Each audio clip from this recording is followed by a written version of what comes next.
Hello and welcome back to my channel. और मैं वापस से हाजिर हूँ एक बहुत ही बेहतरीन सी मूवी के एक्सप्लेनेशन के साथ जिसका नाम है हिडन व्रत। तो चलिए बिना वक्त को जाया किए इस मूवी के एक्सप्लेनेशन को शुरू करते हैं। तो दोस्तों, मूवी की स्टार्टिंग में हम लोग देखते हैं कि एक गर्लफ्रेंड और बॉयफ्रेंड होते हैं जो कि कुछ गुंडों से बचकर भाग रहे होते हैं। ये गुंडे एक्चुअली इन दोनों को पकड़कर खत्म कर देना चाहते थे। उन गुंडों का लीडर चिन उस लड़की के बॉयफ्रेंड को तभी पकड़ लेता है और उसे बहुत मारता है। उसके बाद वो लोग उस लड़की को भी पकड़ने में कामयाब हो जाते हैं और दोनों को फिर जान से मारकर वहीं पर खत्म कर देते हैं।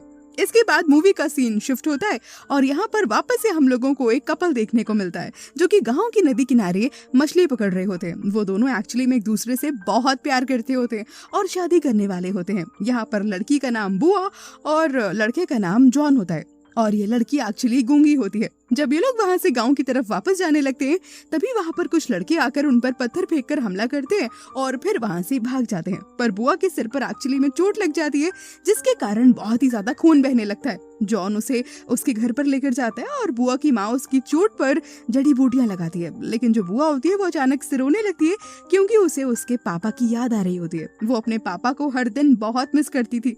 दरअसल उसके पापा उसे और उसकी माँ को छोड़कर किसी दूसरी औरत के पास रहने चले गए होते हैं। बुआ की मॉम तभी जॉन के पास जाती हैं और उसे समझाती हैं कि तुम बुआ का साथ छोड़ दो क्योंकि वो तुम्हारे काबिल नहीं है और तुम्हारे परिवार वाले भी इसे कभी एक्सेप्ट नहीं करेंगे क्योंकि वो बोल नहीं सकती थी। लेकिन जॉन को इससे कोई फर्क नहीं पड़ता है। वो कहता है कि मैं बुआ से बेहद सच्चा प्यार करता हूँ और इसलिए मैं उसे नहीं छोड़ सकता। और इसके बाद जॉन अपने घर आ जाता है और अपने मॉम डैड के पास बैठकर उनसे बातें करने लगता है। उसकी मॉम भी उसे सेम यही समझाती है कि तुम्हें बुआ का साथ छोड़ देना चाहिए। वो लड़की एक्चुअली में तुम्हारे लायक नहीं है और अगर तुम उससे शादी करोगे तो पूरे गांव में कहीं ना कहीं हमारी बहुत बेइज्जती हो जाएगी। लेकिन जॉन को वापस से इस बात से कोई फर्क नहीं पड़ता है और वो इस बात को नजरअंदाज करते हुए वहाँ से चला जाता है। फिर हम देखते हैं कि कुछ लड़के होते हैं जो कि होटल में बैठे होते हैं और तभी वहाँ पर एक वेट्रेस आती है ऑर्डर सर्व करने के लिए और वो लड़के उस पर गंदी नजर डालने लगते हैं और उसके साथ बदतमीजी करने लगते हैं। उस लड़की को बहुत गुस्सा आता है और वो उस गैंग के लीडर को एक थप्पड़ मार देती है। उसके बाद वो लीडर जिसका नाम चैंग होता है वो अपने घर आता है और उसकी वाइफ उससे बहुत झगड़ा करती है क्योंकि वो पूरे दिन घर से गायब रहता है और अपने दोस्तों के साथ बैठकर बस शराब पीता रहता है। इसके बाद सीन यहाँ से शिफ्ट होता है और फिर हम लोग जॉन और बुआ को देखते हैं जो कि तालाब के पास बैठकर मछली पकड़ रहे होते हैं और मछली पकड़ने के बाद वो लोग उसे पकाकर बहुत मजे से खाते हैं। वो दोनों एक्चुअली में एक दूसरे से बहुत प्यार करते होते हैं और एक दूसरे के साथ टाइम स्पेंड करना उन्हें बहुत अच्छा लगता है। इसके बाद वापस से हम लोग यहाँ पर कुछ लड़कों को देखते हैं जो कि तालाब के पास एक औरत की मछली चुराकर भाग रहे होते हैं और फिर दूर कहीं जाकर आराम से बैठकर मछली का मजा लेते हैं। फिर ये लोग आपस में कुछ बातें कर रहे होते हैं और तभी उनकी नजर जॉन और बुआ पर पड़ती है जो कि गांव जा रहे होते हैं। वो लड़के इन दोनों का रास्ता रोक लेते हैं और इनके साथ बदतमीजी करने लगते हैं, इनको मारते हैं और उनकी मछली भी कहीं ना कहीं छिना लेते हैं। लेकिन इसी वक्त वहाँ पर चैंग की वाइफ आ जाती है और इन तीनों को डांट कर वहाँ से भगा देती है। जॉन और बुआ भी अब सुरक्षित अपने गाँव चले जाते हैं। यहाँ पर एक बौना लड़का होता है जो कि दुकानदार से केले चुराकर तभी भाग रहा होता है। उसी रास्ते से बुआ भी जा रही होती है और यहाँ पर इसके साथ जॉन नहीं होता है और उसके हाथ में भी कुछ सब्जियां और केले होते हैं। अब उस लेडी दुकानदार को ये लगता है कि ये केले एक्चुअली बुआ ने चुराए हैं और वो उससे उन्हें छीनकर उसे बहुत ज्यादा मारने पीटने लगती है और उसे बहुत सारी गालियां देकर उसकी बहुत इंसल्ट करती है। बुआ ये देखकर बहुत ज्यादा इमोशनल हो जाती है और रोने लगती है। हालांकि वो उसे इशारे से समझाती है कि उसकी कोई गलती नहीं है और ये केले उसने एक्चुअली चुराए नहीं बल्कि खरीदे। लेकिन वो लड़की जो होती है यानी कि वो शॉपकीपर उसकी कोई बात नहीं समझ पाती है। फिर वो अपने पूरे सामान को समेट कर वहाँ से चली जाती है। अब अगले सीन में हम जॉन की मॉम को देखते हैं जो कि बुआ की मॉम से मिलने आई होती हैं और वो उनसे कहती हैं कि तुम अपनी बेटी को मेरे बेटे से ना दूर ही रखो, उसके कारण गांव में हमारी बहुत ही ज्यादा बदनामी हो रही है और क्योंकि तुम्हारी बेटी बोल भी नहीं सकती है इसीलिए गांव के सभी लोग उसे मनहूस मानते हैं। अब जॉन की मॉम की ये सारी बातें सुनकर बुआ की मॉम को एक्चुअली में बहुत दुख होता है क्योंकि असलियत में बुआ जो होती है वो बहुत ही ज्यादा अच्छी लड़की होती है और उसका दिल बेहद साफ होता है। फिर बुआ ये सब बातें सुन लेती है और अकेले में जाकर बहुत ही ज्यादा रोने लगती है क्योंकि उसे लगता है कि शायद बिना वजह सब लोग बस उसकी इंसल्ट करते रहते हैं जबकि दिल की वो इतनी ज्यादा अच्छी है। लेकिन तभी वहाँ पर जॉन आ जाता है और उसे रोता हुआ देखकर वो बहुत ही ज्यादा परेशान होने लगता है क्योंकि वो उससे बहुत ज्यादा प्यार करता होता है। और फिर क्या था, वो उसे हंसाने के लिए प्यारी प्यारी बातें करने लगता है और फाइनली कुछ देर के बाद बुआ के फेस पर एक प्यारी सी स्माइल आ ही जाती है। फिर दोनों नदी किनारे मछली पकड़ने चले जाते हैं और वो लोग जब मछली पकड़कर वापस लौट रहे थे तभी वो 3 गुंडे चुपके से बुआ को पकड़कर जंगल में ले जाते हैं। अब ये देखकर जॉन भी उन सबके पीछे भागता है और बुआ को बचाने के लिए उन गुंडों से लड़ने लगता है। लेकिन ये जो गुंडे होते हैं एक्चुअली में फाइटर्स होते हैं, इसीलिए यहाँ पर बदकिस्मती से जॉन इनसे नहीं जीत पाता है और वो लोग तभी जॉन को बहुत मारते हैं। चांग जो होता है वो जॉन के सामने ही बुआ के साथ जबरदस्ती करने लगता है और वो तीनों बुआ के साथ बहुत ही ज्यादा बुरा करते हैं। इन लोगों की हरकतों से लग रहा था कि ये लोग उन दोनों को जान से मारना चाहते होते हैं, लेकिन बुआ तभी इन लोगों के आगे हाथ जोड़ती है। लेकिन ये लोग इतने ज्यादा बदतमीज होते हैं कि इन्हें किसी पर जरा भी तरस नहीं आता और फाइनली इन दोनों को बहुत ही बेरहमी से ये तीनों मारकर जमीन में दफना देते हैं। अब देखते ही देखते रात बहुत हो चुकी थी और बुआ की मॉम उसका इंतजार कर रही थी, लेकिन वो नहीं आती। अब पूरी रात इंतजार करने के बाद वो तभी जॉन की मॉम के घर जाती हैं और अपनी बेटी के बारे में पूछती हैं। तब उन्हें भी याद आता है कि हाँ, शायद जॉन भी कल से घर नहीं आया है और अब इन दोनों की फैमिली उन्हें ढूंढने निकल जाती है। तभी ये लोग नदी के किनारे जाते हैं जहाँ पर ये लोग अक्सर जाया करते थे, लेकिन वहाँ पर भी इन दोनों की कोई खबर नहीं होती है।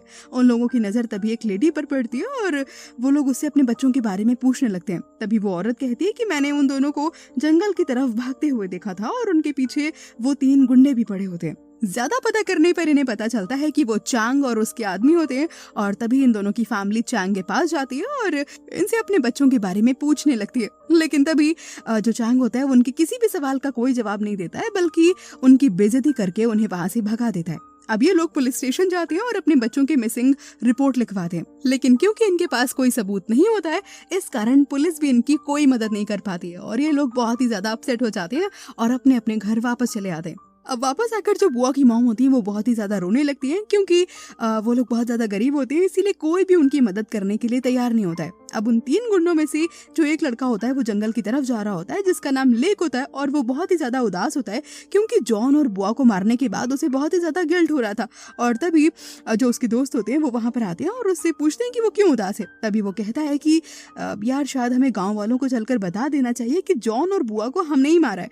और ये सुनकर जो चांग होता है यानी कि उनका लीडर, उसे बहुत ही ज्यादा गुस्सा आ जाता है और वो तुरंत अपनी गन निकाल करके लेक की तरफ कर देता है और उसे मारने की धमकी देता है और कहता है कि अगर ये बात किसी को भी पता चली तो वो हमें हमेशा के लिए जेल भेज देंगे। और उसके बाद ये तीनों जंगल में जाकर अपना शिकार करने लगते हैं। लेकिन तभी अचानक से उन्हें वहाँ पर एक साया दिखाई देता है जो कि बुआ का होता है। वो तीनों यहाँ से डरकर भाग जाते हैं। अब रात हो चुकी थी। ये तीनों एक जगह पर बैठकर हमेशा की तरह पार्टी कर रहे होते हैं और ड्रिंक कर रहे होते हैं। वहाँ पर कुछ लड़कियां भी होती हैं।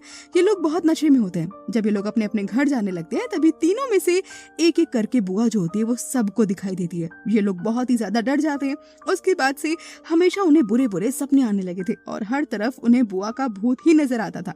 अब अगले दिन लेक जो होता है वो जंगल में शिकार करने जा रहा होता है कि तभी उसे पीछे से कोई दिखता है और इससे पहले कि वो पलट कर देख पाता वो उसे मार डालता है।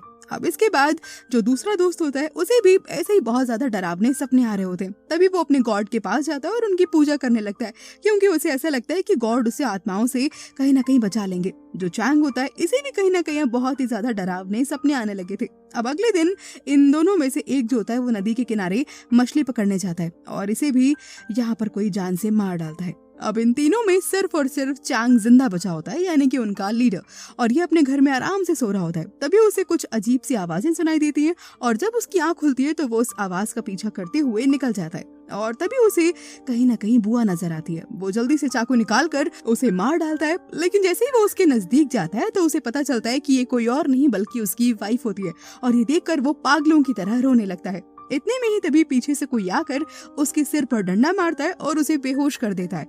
जब चांग को होश आता है तो वो देखता है कि उसके पूरे शरीर में रस्सियां बंधी हुई होती हैं। तभी चांग को बुआ और जॉन एक साथ नजर आते हैं। यहीं पर हमें मालूम होता है कि जॉन और बुआ उस वक्त एक्चुअली में मरे नहीं होते हैं बल्कि वो जिंदा होते हैं। ये दोनों चांग को तभी सब कुछ बताते हैं कि वो दोनों उस दिन जिंदा कैसे बच गए थे।